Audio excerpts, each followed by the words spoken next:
Un feliz sábado, queridos hermanos.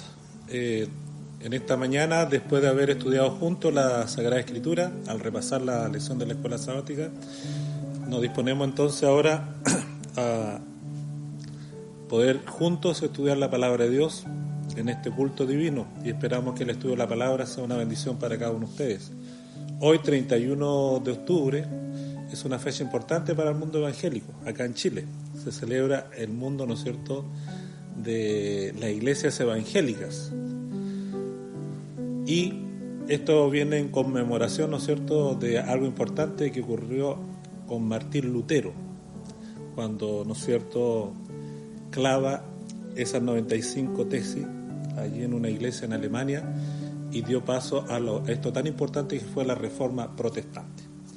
Y en esta mañana vamos a estudiar juntos un tema que tiene que ver también con lo que nos toca vivir y que ya vamos a considerar. Vamos a pedir la bendición de Dios como nuestra costumbre para que el Dios del cielo nos ayude a estudiar la Sagrada Escritura. Le invito allí donde usted está a inclinar su cabeza para orar. Padre, nuestra gratitud porque tú eres bueno con nosotros, porque en esta mañana nos permite y nos da el privilegio de nuevamente estudiar tu palabra. Queremos rogarte que tú nos des inteligencia, nos des sabiduría, comprensión, para poder entender la Sagrada Escritura y poder también aplicarla a nuestra vida diaria. Bendice a cada hermano, cada amigo que en esta hora va a poder escuchar este sermón, escuchar de tu palabra, y que ello se torne en una bendición para sus vidas y para aquellos que la acompañan. En el nombre de Jesús oramos. Amén. Bien, este 31 de octubre dijimos que se conmemora el Día del Mundo Evangélico, pero también eso da paso a una celebración que es bien dada en todo el mundo y que lamentablemente algunos cristianos también han caído en esta celebración. Me refiero a Halloween, ¿verdad?, que es previo al 1 de noviembre. Parece una fiesta inocente, sin embargo, detrás de ello hay un mensaje que resuena desde cuando el diablo estableció la primera mentira allí en el jardín del Edén, en Génesis capítulo 3. No morirás, le dijo la serpiente, que Satanás le dijo a la mujer. Y ese no morirás, que contradecía la palabra de Dios, que había dicho que el día que coman del fruto prohibido iban a morir, se ha replicado en nuestros días. Bueno, algunos encuentran argumento para sostener que esta doctrina de la inmortalidad del alma. Y uno de esos pasajes es el que vamos a estudiar en esta mañana. Y está en el libro de 1 Pedro. Yo les voy a invitar a buscar allí 1 Pedro capítulo 3, verso 18. Busquemos ahí 1 Pedro capítulo 3, versículo 18. Dice allí lo siguiente, 1 Pedro capítulo 3, 18 al 22. Porque también Cristo padeció una sola vez por los pecados, el justo por los injustos, para llevarnos a Dios, siendo la verdad muerto en la carne, pero vivificado en espíritu, en el cual también fue y predicó a los espíritus encarcelados, los que en otro tiempo desobedecieron, cuando una vez esperaba la paciencia de Dios en los días de Noé, mientras se preparaba el arca, en la cual pocas personas, es decir, 8, fueron salvadas por agua. Este texto es uno de los textos más difíciles de entender de la Escritura. Y aun cuando el apóstol Pedro, ¿no verdad?, lo escribe, la frase más difícil de entender es precisamente la que tenemos en el versículo 19, donde dice, en el cual también fue y predicó a los espíritus encarcelados. Y esta frase deja perplejo, ¿no es cierto?, a muchos lectores y a muchos cristianos sinceros. Será justo declarar también que Pedro, cuando declara que el apóstol en la misma epístola, declara allí en 1 Pedro capítulo 3, vamos a buscar allí versos 15 al 16. Y tened entendido que la paciencia de nuestro Señor es para salvación, como también nuestro amado hermano Pablo según la sabiduría que ha sido dada, os ha escrito, casi en todas sus epístolas, hablando en ellas de estas cosas, entre las cuales hay algunas difíciles de entender, las cuales los indoctos e inconstantes tuercen, como también las otras escrituras para su propia perdición. Y bueno, no solamente Pablo escribe cosas que son difíciles de entender, sino que este versículo del apóstol Pedro también es un texto difícil de encontrar. Pero aquí debemos, para poder comprender lo que está diciendo Pedro en capítulo 3, ¿no es cierto?, el texto que leíamos anteriormente, del 18 al 29, de manera particular el versículo 19, que dice, en el cual también fue y predicó a los espíritus encarcelados. De este texto o párrafo difícil de entender del apóstol Pedro, hay tres interpretaciones. La primera de ellas es que Jesús predicó a los espíritus desencarnados en el infierno. Esta interpretación es muy popular dentro del mundo evangélico y católico. Algunos interpretan este pasaje diciendo que Cristo, en el periodo entre su muerte y su resurrección, vale decir que cuando Él estuvo en la tumba, fue al infierno y le predicó a los espíritus desencarnados, de aquellos que habían muerto en el periodo del Antiguo Testamento, y que nunca habían oído, no habían tenido el privilegio de oír el Evangelio, o que rechazaron a Dios. Y después de haber completado su obra en la cruz, Jesús estaba entonces ofreciéndole ahora una nueva oportunidad a estas personas, la oportunidad de salvación. Los espíritus de los muertos, de acuerdo a esta interpretación, ahora podían oír el mensaje de salvación y responder y tomar decisiones por el Señor. Sin embargo, esta interpretación teológica y gramaticalmente es imposible de aceptar y encuentra varias complicaciones que echan por tierra esta interpretación del pasaje que estamos considerando. La primera de ellas es que en la Biblia usted no va a encontrar, ¿no es cierto?, la enseñanza de que exista una posibilidad después de la muerte. La Biblia es categórica en señalar que la posibilidad de salvación solo se da una sola vez, mientras los seres humanos estamos vivos. Allí en el libro de Hebreos vamos a considerar algunos versículos. En esta mañana vamos a estudiar mucho la Biblia para poder entender este pasaje. Busquemos allí en Hebreos capítulo 9, verso 27. Vamos a lo que dice el apóstol Pablo. Hebreos 9, versículo 27. Y de la manera que está establecido para los hombres que mueran una sola vez y después de esto el juicio. Así también Cristo fue ofrecido una sola vez para llevar a los pecados de muchos, y aparecerá por segunda vez en relación con el pecado para salvar a los espíritus. El párrafo es categórico.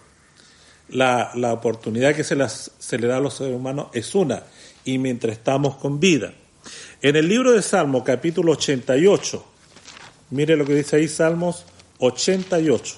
Busquemos lo que dice el salmista. Dice Salmo 88 y el versículo 10. ¿Manifestarás tus maravillas a los muertos? ¿Se levantarán los muertos para alabarte? ¿Será contada en el sepulcro tu misericordia o tu verdad en el Abadón? ¿Serán reconocidas las tinieblas tus maravillas y tu justicia en la tierra del olvido? La palabra de Dios entonces nos habla que a los muertos no tienen posibilidad de escuchar, porque están en su condición de muerto, inconsciente. Si vemos el versículo 17 del capítulo 115 del mismo salmista, el Salmo 115, el versículo 17. Mire lo que dice allí. No alabarán los muertos ajá, ni cuantos descienden al silencio. Pero nosotros, ¿quiénes? Los que estamos vivos.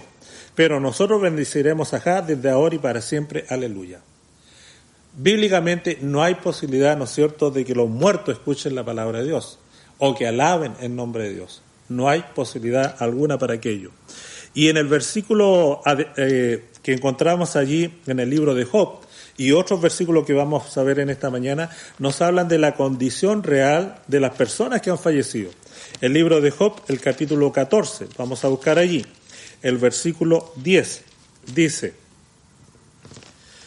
Mas el hombre morirá y será cortado, ¿Perecerá el hombre y dónde estará él? Como las aguas se van del mar y el río se agota y se seca, así el hombre yace y no vuelve a levantarse. Hasta que no haya cielo, no despertarán ni se levantarán de su sueño. Entonces la condición de los muertos es que descansan en la tumba hasta la mañana de la resurrección. Y en el libro de los Salmos, vamos a buscar ahí, el Salmo 146, el versículo 4. Dice lo siguiente: pues sale el aliento, hablando de las personas, pues sale su aliento y vuelve a la tierra, y en ese mismo día perecen sus pensamientos. Entonces, clara la Biblia. Las personas que han ido al descanso no tienen conciencia. Si no tienen conciencia, no pueden escuchar, no pueden oír, no pueden tomar decisiones. Entonces, teológicamente, no hay posibilidad alguna que los muertos estén con vida y que a los cuales Jesucristo puede ir a predicarles. Ahora, gramaticalmente la predicación a los espíritus no se hace a través de un Jesús desencarnado en el intervalo entre su muerte y su resurrección, como algunos pretenden. Esta proclamación a esos espíritus encarcelados es con un Cristo resucitado en forma corpórea, vale decir, un Cristo que tiene cuerpo, un cuerpo plenamente glorificado, ese Cristo que resucitó, ¿no es cierto?, al tercer día. Y esto es evidente por dos palabritas que encontramos aquí en el texto de Primera de Pedro. Vamos a ir nuevamente ahí al texto que estamos estudiando, Primera de Pedro capítulo 3. Busquemos ahí nuevamente y volvamos al versículo 18. Allí encontramos lo siguiente. Dice: porque también Cristo padeció una sola vez por los pecados, el justo por los injustos, para llevarnos a Dios, siendo a la verdad muerto en la carne, pero vivificado en espíritu. En este párrafo existen dos participios: la palabra muerto y la palabra vivificado. Estas palabritas que las tenemos allí, ¿no es cierto?, en griego, thanatopheis, muerto, y sopoiepheis. El verbo aquí es morir y el verbo acá es vivificar, pero es un participio, está adjetivado. No dice morir, dice muerto. Tiene una condición de muerto y tiene una condición de que es vivificado. Ahora, ambos participios tienen un género, los participios tienen género. ¿Y cuál es el género de muerto y vivificado? El género es masculino. Por lo tanto, cuando uno utiliza un adjetivo, el adjetivo tiene que ir con el género del objeto, de la persona que está modificando. Por ejemplo, si yo digo el hombre muerto, como el hombre, género, ¿qué es lo que es? Masculino. Muerto tiene que estar en el mismo género. Si yo digo el hombre muerta, ¿está bien o está mal gramaticalmente? Está mal, porque no es el hombre muerta, es el hombre muerto. Y lo mismo pasa con el siguiente verbo: el hombre vivificado, no el hombre vivificada. Entonces, la concordancia del género, tanto del objeto como del participio, tiene que concordar. La palabra, ¿no es cierto?, neuma, que se utiliza cuando acá dice, en el cual también fue y predicó a los espíritus encarcelados. Si nosotros recordamos aquí están estas dos palabritas, que es la palabra neuma, que habla del espíritu de Jesús, o algunos hablan del alma de Jesús. Esta palabrita, espíritu, neuma, es neutro. Y la palabra alma, que algunos pueden considerar que se está hablando, es femenina. Por lo tanto, como muerto y vivificado, dijimos que ¿qué género tiene? Tiene en masculino, el objeto debe ser masculino. Y tanto neuma como fijé no concuerdan en el género.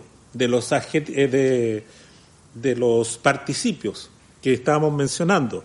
¿Por qué? Porque los dos participios anteriores son masculinos. Gramaticalmente no se refiere eso muerto y eso vivificado, ni se refiere ni a neuma, porque es neutro, ni se refiere a figé, porque es femenino. Cuando las personas indican que eso vivificado y eso muerto se refiere al alma o se refiere al Espíritu de Jesucristo, no concuerda con la gramática griega. La única posibilidad es que muerto y vivificado se esté refiriendo, ¿no es cierto?, a la persona de Jesucristo, a ese Cristo, ¿no es cierto?, que resucitó de entre los muertos. No se refiere ni a su espíritu, ni se refiere, ¿no es cierto?, a su alma. Se refiere precisamente a Cristo, a esa persona, ¿no es cierto?, que es Jesucristo, a su persona completa, que resucitó en cuerpo, con un cuerpo humano glorificado. Ahora, la segunda postura que encontramos es la que Jesús predicó a los antediluvianos, para entender este párrafo, el verso 19, en el cual también fue y predicó a los espíritus encarcelados. Esta es la postura más aceptada por el mundo adventista. Se nos dice que Jesucristo, por medio de Moisés, ¿no verdad?, y a través de su Santo Espíritu, le predicó al mundo antediluviano, a todas esas personas que escucharon el mensaje de de Noé, en relación al diluvio que había de venir, que construyeron el arca, pero finalmente no entraron al arca. Esta es la opinión dominante dentro del estudio adventista. En el comentario bíblico adventista nos dice, en cuanto a la primera parte del versículo 20, dice: los que en otro tiempo desobedecieron, cuando una vez esperaban la paciencia de Dios en los días de Noé, mientras se preparaba el arca, en la cual pocas personas, es decir, 8, fueron salvadas por agua. Alguna intérprete adventista entiende que cuando se habla de estas que desobedecieron, entiende que fueron los antediluvianos que escucharon el mensaje de Noé, pero que no entraron y finalmente se perdieron. Recuerde que solamente Noé y su familia se salvaron. Pero sin embargo, aunque este punto de vista es mejor que el anterior, sin embargo tiene algunas dificultades. Y nosotros tenemos que ser sinceros en estas dificultades que el texto presenta. Primero, ¿cuáles son las objeciones a esta interpretación? De que se esté refiriendo a personas antes del diluvio. El texto presenta el problema que tiene en cuanto al tiempo. El texto presenta una progresión cronológica de los hechos.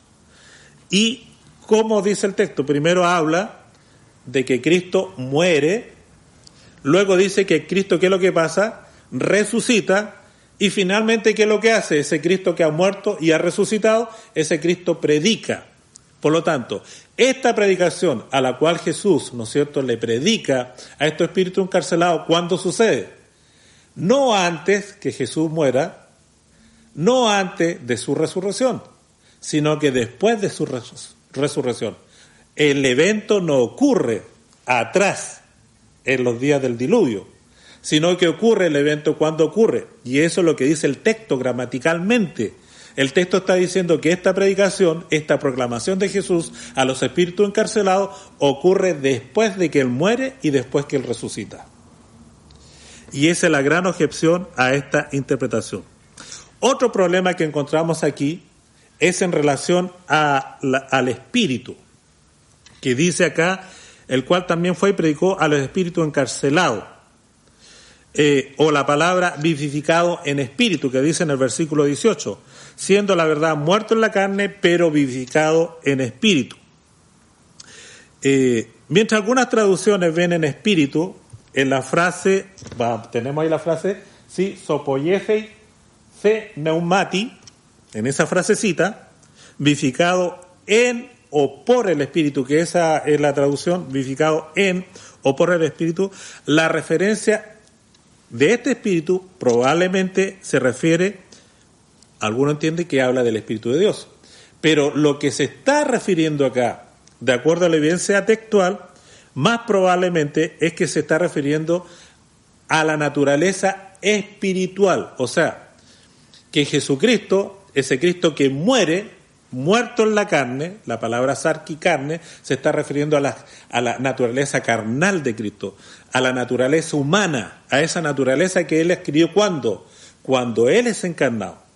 Pero una vez que Cristo muere en la cruz y al momento de resucitar, Jesucristo resucita con una naturaleza, con un cuerpo humano glorificado. Y eso habla de su cuerpo espiritual glorificado. Allí en 1 Corintios capítulo 15, vamos a buscar, 1 Corintios capítulo 15, el versículo 35 y el verso 54. Busquemos ahí 1 Corintios 15, 35. Pero dirá alguno, ¿cómo resucitarán los muertos? ¿Con qué cuerpo vendrán? En el mundo de los días de Jesús, como estaba invadida por la teología, por la filosofía griega, en que no aceptaban que una vez la persona que moría podía adquirir cuerpo, ellos entendían que las personas después muertas no tienen posibilidad de tener cuerpo, son espíritus.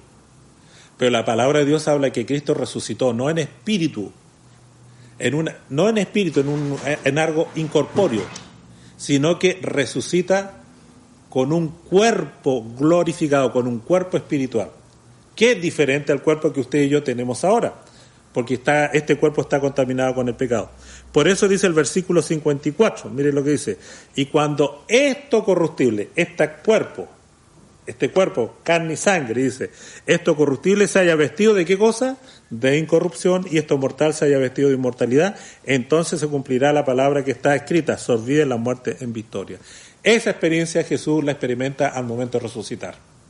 Y en el momento de su resurrección, Jesucristo toma, ¿no es cierto?, un cuerpo humano glorificado. Y eso se le llama, ¿no es cierto?, un cuerpo espiritual. Entonces, cuando se habla de espíritu, no está hablando del Espíritu Santo, aquí en este verso. Está hablando del cuerpo espiritual de Jesús. Ahora, la tercera interpretación es que Jesús predicó a los ángeles vigilantes. Esta interpretación aparece en la tradición judía. Y la tradición judía, ¿no es cierto?, cuyos escritos son extrabíblicos, generalmente en el libro de Enoc aparece aquello, en primer Enoc, y en otros libros pseudoepigráficos del siglo II a.C., se señala que creían ellos, el mundo judío. Creía que habían 200 ángeles vigilantes. Esos 200 ángeles vigilantes se tentaron, miraron a la tierra y vieron a las hijas de los hombres. ¿Y qué es lo que pasa? Se entusiasmaron con estas mujeres y entraron en relaciones matrimoniales. Tuvieron relaciones sexuales con ellas y ellas dieron hijos. Y esos hijos eran gigantes. Esto lo deducen de lo que aparece en el libro de Génesis capítulo 6, versículo 1. Dice, aconteció que cuando comenzaron los hombres a multiplicarse sobre la faz de la tierra, y le nacieron hijas, que viniendo los hijos de Dios, que las hijas de los hombres eran hermosas, tomaron para sí mujeres, escogiendo entre todas. Y dijo Jehová, no contenderá mi espíritu con el hombre para siempre, porque ciertamente es carne, más serán sus días 120 años. Si ustedes se dan cuenta, el versículo 3 dice, no contenderá mi espíritu ¿con quién? No con los ángeles. Está hablando de los hombres. Este acto es de ser humano, no es de ángeles con hijas de Dios, o hijas de los hombres en este caso. Si nosotros hacemos un análisis del capítulo 6, capítulo 7, vamos a llegar a la conclusión que cuando la Biblia habla de los hijos de Dios, está hablando de los descendientes de Set, hijo de Adán. Cuando Adán, ¿no es cierto?, peca y después tiene dos hijos, esos dos hijos que menciona la Biblia, Caín y Abel, ¿no verdad? Uno obedeció a Dios, Abel, y el otro desobedeció a Dios, que es Caín. ¿Y Caín qué es lo que hace con Abel? Lo mata. Pero luego Dios le da otro hijo a Adán, que se llamó Set. Y los descendientes de Caín fueron desobedientes a Dios, pero los descendientes de Set, ¿no es verdad?, que tiene la misma tendencia, la misma disposición que Abel, ese hombre justo, obedecen al Señor. Entonces los descendientes de ese son los hijos de Dios, y los descendientes de Caín son los hijos de los hombres. ¿Qué pasó? Con los hijos de Dios, los que hicieron la voluntad de Dios, se mezclaron con aquellos que no estaban haciendo la voluntad de Dios. Eso es lo que podemos concordar del versículo. Ahora, pero cuando las personas interpretan que son ángeles que se mezclan con mujeres, eso también es contradictorio a lo que el texto está diciendo y a lo que Jesucristo mismo presenta. Si vemos allí en Mateo capítulo 22, mire lo que dice allí. Mateo capítulo 22, versículo 30. Vamos a buscar. Dice Jesús: porque en la resurrección ni se casarán ni se darán en casamiento, sino que serán como ¿quiénes? Como los ángeles de Dios en el cielo. Con eso nos está diciendo que los ángeles no se casan ni se dan en casamiento. Por lo tanto, difícilmente los ángeles pudieran tener relaciones sexuales con las hijas de los hombres o con seres humanos. No tienen posibilidad alguna, porque ellos no participan de esa condición que usted y yo como seres humanos podemos participar. Y esto anula el pensamiento judío. Pero también hay otro asunto. Si Jesucristo le fue a predicar a estos 200 ángeles, a estos ángeles vigilantes, ¿por qué no lo hizo con el resto de los ángeles? La Biblia nos dice allí en el libro de Apocalipsis, capítulo 12. Vamos a buscar allí Apocalipsis capítulo 12. El verso 3 y 4 dice: también apareció otra señal en el cielo. Hay aquí un gran dragón escarlata, Satanás, que tenía 7 cabezas y 10 cuernos, y en su cabeza 7 diademas. Y en su cola arrastraba la tercera parte de la estrella del cielo, y la arrojó sobre la tierra, y el dragón se paró frente a la mujer que estaba para dar a luz, a fin de devorar a sus hijos tan pronto como naciese. La palabra de Dios nos dice que los ángeles son millones de millones, son innumerables. Pero también la palabra de Dios nos dice aquí en Apocalipsis que el diablo, ¿no es cierto?, que se rebeló contra Dios, llevó en su rebelión a 1/3 de esos ángeles. Vale decir que esos ángeles caídos no son 200, sino que son millones y de millones. Ahora, si Jesucristo le fue a predicar a esos ángeles caídos, ¿por qué no le predicó al resto? Esto no condice, ¿no es verdad?, con lo que se está dando en esta interpretación. Por lo tanto, esta interpretación no hace justicia con el texto bíblico, por la condición de los ángeles y por la cantidad de los mismos. Ahora, frente a estas 3 alternativas que hemos estudiado y que cada una de ellas tiene sus objeciones, en esta mañana vamos a ver una interpretación alternativa que se ajusta más al texto, que puede dar una solución a la interpretación de este texto que estamos estudiando. Si leemos el contexto de lo que Pedro escribe en su carta, 1 Pedro, del verso 13, si vamos ahí, y dice: ¿y quién es aquel que os podrá hacer daño si vosotros seguís el bien? Mas también si alguna cosa padecéis por causa de la justicia, bienaventurados sois, por tanto no os amedrentéis por temor de ellos, ni os conturbéis, sino santificad a Dios el Señor en vuestros corazones, y estad siempre preparados para presentar defensa con mansedumbre y reverencia ante todo lo que el que os demande razón de la esperanza que hay en vosotros, teniendo buena conciencia, para que los que murmuran de vosotros como malhechores sean avergonzados, los que calumnian vuestra buena conducta en Cristo. Porque mejor es que padezcáis haciendo el bien, si la voluntad de Dios así lo quiere, que haciendo el mal. Entonces, ¿qué es lo que está hablando Pedro? ¿Cuál es el contexto de los versículos siguientes? Pedro está hablando acerca de los sufrimientos de los cristianos por ser leales a la causa de Dios. Y después de abordar estos sufrimientos que los cristianos estaban teniendo en aquel entonces Pedro se enfoca en los sufrimientos de Jesucristo para animar a estos cristianos que están sufriendo. En los sufrimientos de Cristo durante su vida, en los sufrimientos que Él soportó antes de la cruz y después de la cruz. Se concentra entonces en la muerte de Cristo, pero luego da un mensaje de esperanza por medio de la resurrección de Cristo. El apóstol Pablo utiliza la siguiente expresión: Thanatosei men sarki. sopoietheis the pneumati, siendo él a la verdad muerto en la carne, pero vivificado en el espíritu. Esa es la expresión que tenemos allí. Siendo la verdad muerto en la carne, pero vivificado en espíritu. Este verso literalmente debe ser traducido de la siguiente manera: muerto en o por la carne, pero vivificado en o por el espíritu. Y aquí juega un papel importante la palabra sarki, que es la palabra carne. Y esta palabra carne probablemente se esté refiriendo a la naturaleza humana de Cristo, a esa naturaleza que Jesucristo asumió cuando fue encarnado, ¿no es cierto?, cuando nace allí o se gesta, engendrado en el vientre materno de María, esa misma naturaleza carnal, humana que usted y yo compartimos. Y ese término es contrastado con la naturaleza espiritual, pneumati, que Jesucristo adquiere una vez que Él resucita. Se refiere a ese cuerpo glorificado.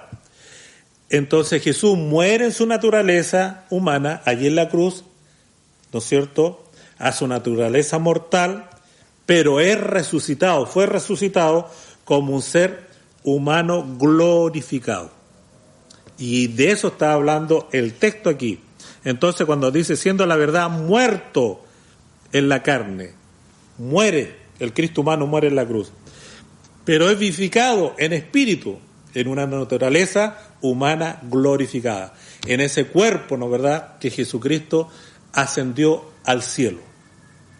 Ahora, ¿qué en cuanto a la proclamación de Jesús? Porque dice que habiendo sido resucitado,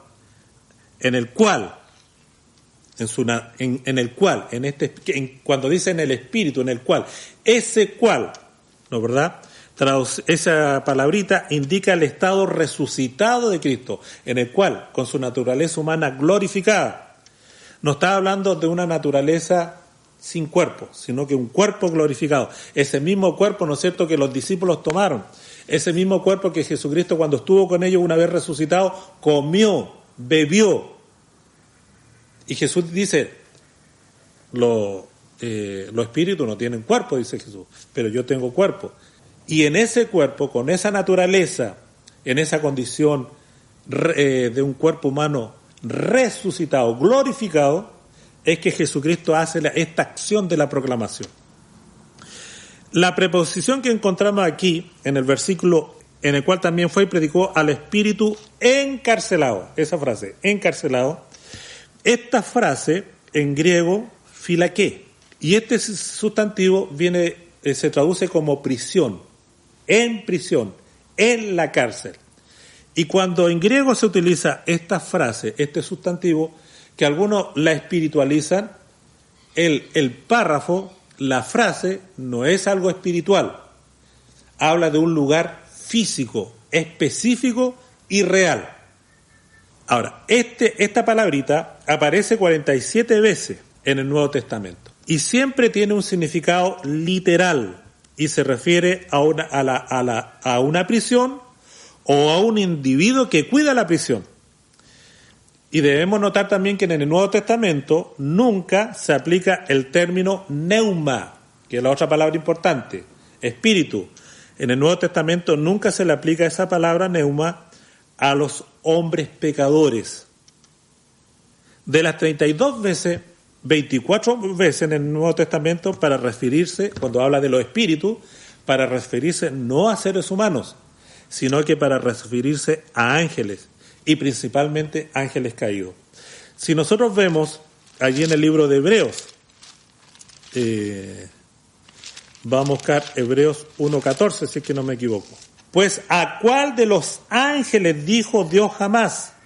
Siéntate a mi diestra hasta que ponga a tus enemigos por estrado de tus pies. ¿No son todos, qué dice? Espíritu, neumas, ministradores, enviados para servicio a favor de los que serán herederos de la salvación. Entonces, cuando en el texto griego se utiliza la palabra neuma, espíritus, no se está refiriendo a un ser humano.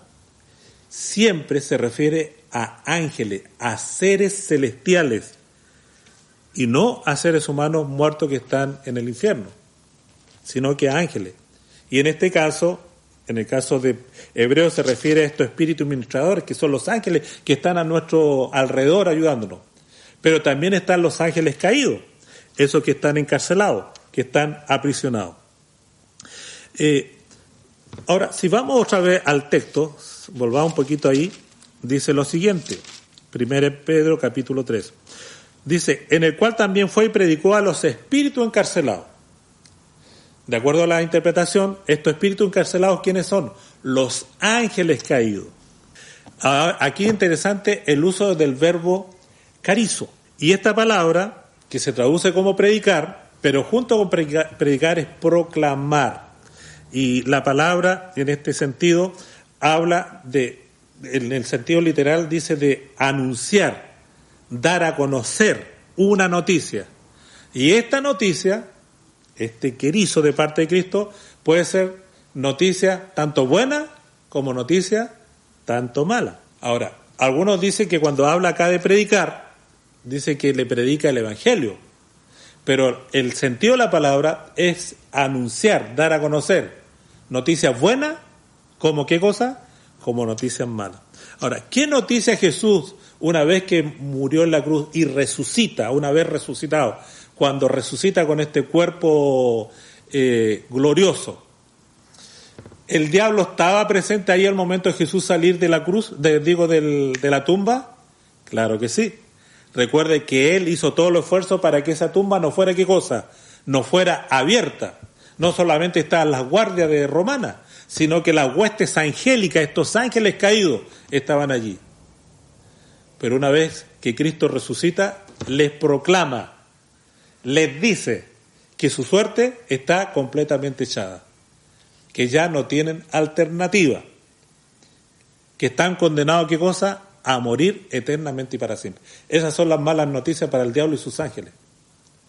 Por eso, después de aquello de la resurrección de Cristo, mire lo que dice allí en Apocalipsis, capítulo 12.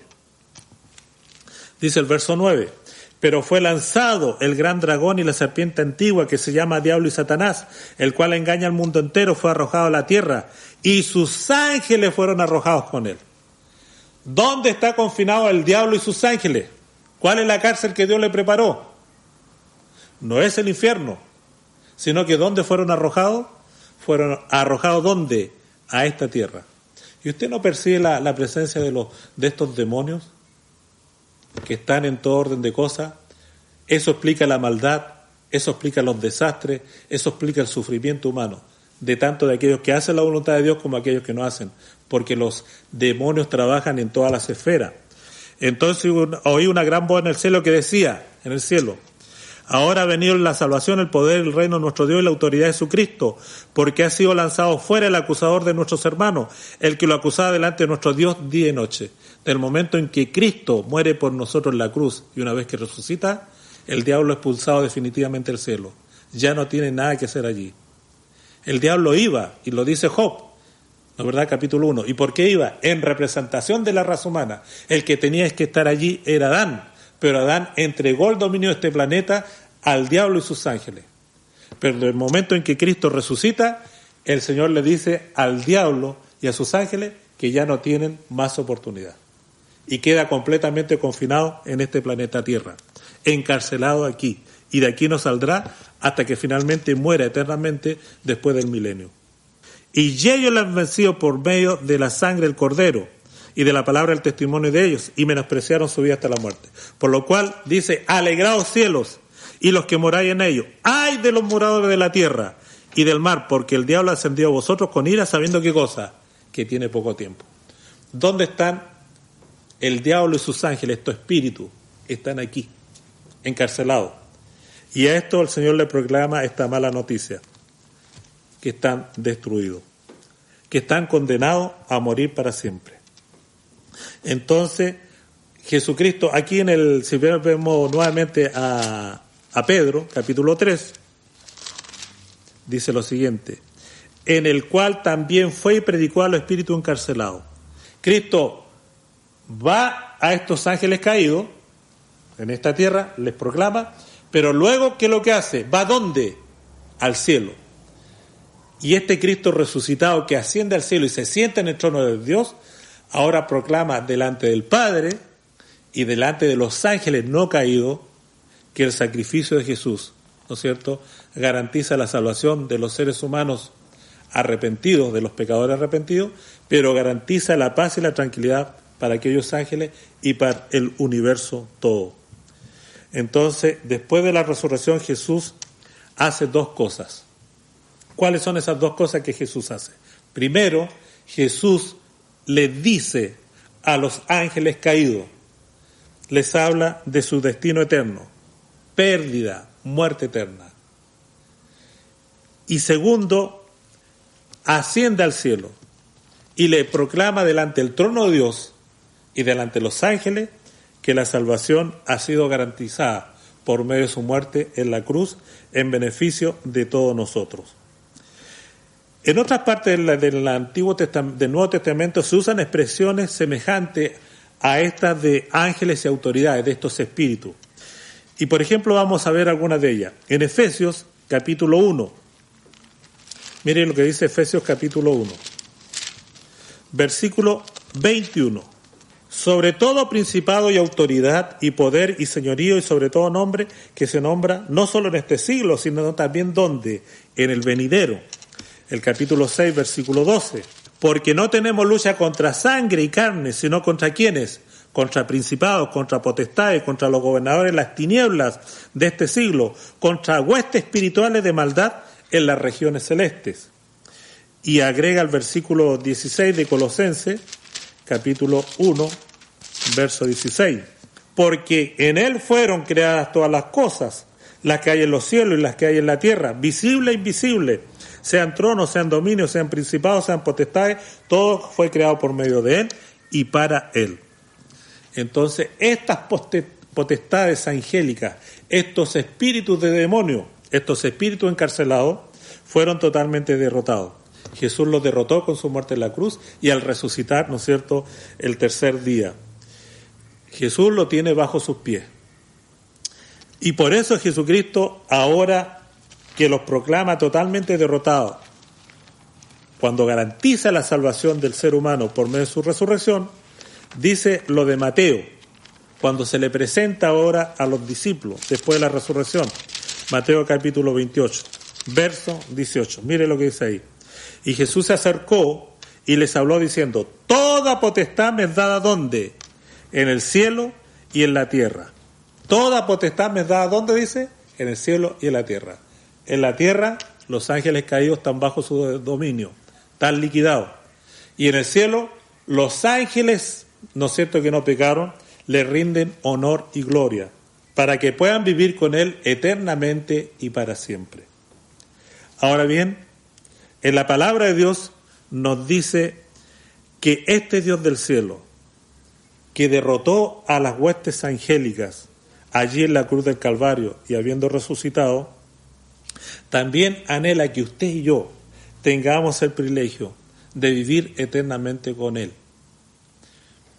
Y por ser cristianos, por aceptar a Jesucristo y su palabra, por cierto usted y yo podemos padecer aflicciones. Recordemos, estamos en este mundo y aquí en este mundo están estas huestes angélicas que lo único que van a hacer estos espíritus, ¿no es cierto?, demonios, estos espíritus encarcelados, es provocar dolor y sufrimiento a los hijos de Dios. Pero a pesar de esos sufrimientos, a pesar de esas aflicciones, el apóstol Pedro nos invita a mirar a la cruz, nos invita a ver a este Cristo que murió, que padeció, que sufrió, pero también es un Cristo que no solamente murió y padeció, sino que un Cristo que resucitó de entre los muertos, un Cristo que, ¿no es cierto?, obtuvo la victoria, derrotó al diablo, y así como Cristo derrotó al diablo y derrotó al pecado y derrotó la muerte, aquellos que nos tomemos fuertemente de la mano de este Dios todopoderoso, tendremos el privilegio algún día de estar en ese mundo mejor que Él tiene preparado para todos aquellos que le aman.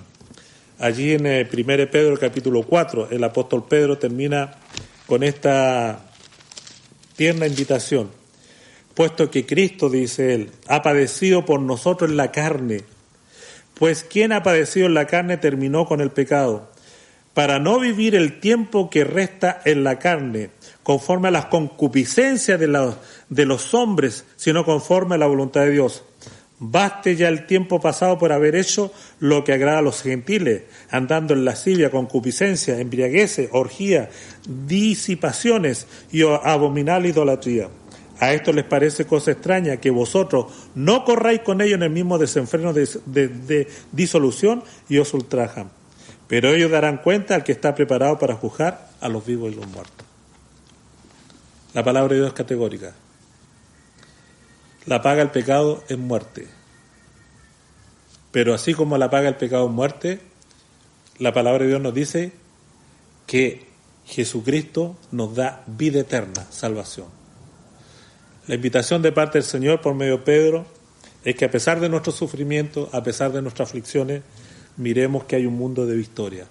Jesucristo derrotó a su enemigo, que era el diablo y sus ángeles. Nosotros luchamos contra un enemigo derrotado, pero no luchamos solos. Luchamos con aquel que lo venció, que es Cristo Jesús. Que el Señor nos bendiga para aferrarnos a ese Dios que está intercediendo por usted y por mí en las mansiones celestiales y que muy pronto va a venir a buscarnos para vivir en ese mundo mejor que Cristo tiene preparado para todo aquel que le ama. Que Dios nos bendiga y que este mensaje sea un mensaje de esperanza para nuestros corazones. Les invito a orar para terminar y pedir la bendición de Dios en esta mañana. Padre, gracias por tu palabra, porque aun cuando muchas veces parece difícil de entender algunos párrafos, analizándola, entendiendo, comprendiendo su contexto y en el momento en que fueron escritas, tú nos das luz para comprenderla en torno a lo que toda tu palabra nos dice. Te agradecemos por Jesucristo, que vino a este mundo a morir por nosotros, que Él resucitó de entre los muertos, y una vez resucitado con ese cuerpo humano glorioso, entregó la sentencia definitiva sobre el diablo y sus ángeles, de perdición y muerte eterna. Pero también asciende al cielo para proclamar la victoria que consiguió en la cruz. Y a través de su sangre intercede por nosotros, por aquellos que somos tus hijos, y que anhelamos algún día estar contigo eternamente y para siempre en ese cielo nuevo y tierra nueva. Ayúdanos, Padre, para que a pesar de los sufrimientos que nos toca padecer por causa de tu palabra, ayúdanos a que nuestra mente se concentre en lo que Jesús hizo en favor nuestro en la cruz del Calvario. Y cuando tú vuelvas tengamos el privilegio de vivir contigo en esa nueva Jerusalén, la cual anhelamos que muy pronto se establezca en esta tierra y en ella vivamos eternamente y para siempre. Suplicamos tu bendición una vez más y que tu Santo Espíritu atienda el corazón de cada uno de nosotros. En el nombre de Jesús. Amén.